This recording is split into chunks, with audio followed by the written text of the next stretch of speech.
Team India കണ്ട ഏറ്റവും അഗ്രസീവായ 2020 ബാറ്റർമാരിൽ ഒരാൾ. ABD സ്റ്റൈലിൽ 360 ഡിഗ്രിയിൽ സിക്സറുകൾ പായിച്ചിരുന്ന മധ്യനിര ബാറ്റർ. ക്രീസിലേക്ക് ഓടുന്നിറങ്ങി ഷോട്ടുകൾ പായിക്കുന്നതിൽ അഗ്രഗണ്യൻ. ഇന്ത്യൻ ക്രിക്കറ്റിലെ സൂര്യകിരീടം വീണുടഞ്ഞു.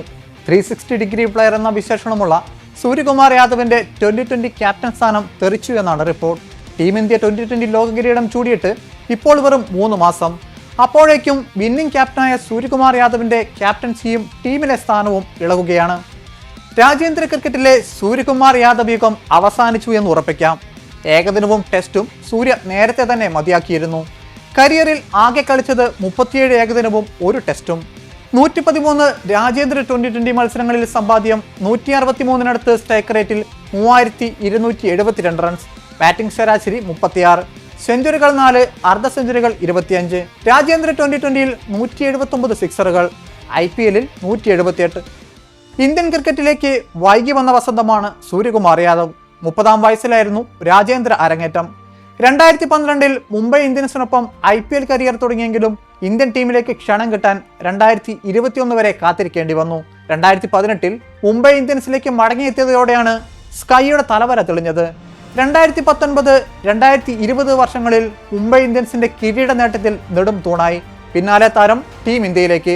2024 ജൂലൈയിൽ രോഹിത് ശർമ്മ വിരമിച്ചതിനെ തുടർന്ന് സൂര്യ ടീം ഇന്ത്യയുടെ T20 നായകനായി. ടീം ഇന്ത്യയുടെ നീലക്കുപ്പായത്തിൽ ക്യാപ്റ്റൻ സൂര്യ മോശമാക്കിയില്ല. തുടർച്ചയായി 8 T20 പരമ്പര വിജയങ്ങൾ. 2025 ഏഷ്യ കപ്പ്, 2026 T20 ലോകകപ്പ്. അതേസമയം ക്യാപ്റ്റൻ സൂര്യയുടെ ബാറ്റിംഗ് ശോകമൂകമായി. ടീം ഇന്ത്യയുടെ T20 ക്യാപ്റ്റനായ ശേഷം സൂര്യയ്ക്ക് ബാറ്റിംഗ് ശരാശരി 25 മാത്രമേയുള്ളൂ. ക്യാപ്റ്റനാകും മുമ്പ് സ്കൈയുടെ ബാറ്റിംഗ് ശരാശരി 43-ന് അടുത്തായിരുന്നു. 2025 ജനുവരി മുതൽ ഇങ്ങോട്ട് സൂര്യകുമാർ യാദവ് ഇന്ത്യൻ ടീമിനൊരു ബാധ്യതയായി. 2026 T20 ലോകകപ്പ് കിരീടം ടീം ഇന്ത്യ നേടിയപ്പോഴും സൂര്യയുടെ ബാറ്റിംഗ് പലകുറി രൂക്ഷ വിമർശനങ്ങൾക്ക് ഇടവെച്ചു. ഇക്കഴിഞ്ഞ IPL 2026 സീസണിൽ സൂര്യകുമാർ യാദവിന് 13 ഇന്നിംഗ്സുകളിൽ 20 ശരാശരിയിൽ 270 റൺസേ നേടാനായുള്ളൂ. അസാധാരണമായ മൂവ്മെന്റുകളും റിസ്റ്റിന്റെ ഉപയോഗവും നന്നായി കൂട്ടിച്ചേർന്നൊരു ക്രിക്കറ്റ് ബ്രീഡ്. ഇന്നവേറ്റീവ് അൺഓർത്തഡോക്സ് ഷോട്ടുകളുടെ പ്രളയക്കാഴ്ചയായിരുന്നു ക്രീസിൽ സ്കൈ. എന്നാൽ ഇന്ത്യൻ ക്രിക്കറ്റിലെ സിക്സറുകളുടെ ആ ആകാശക്കാഴ്ച അവസാനിക്കുകയാണ്.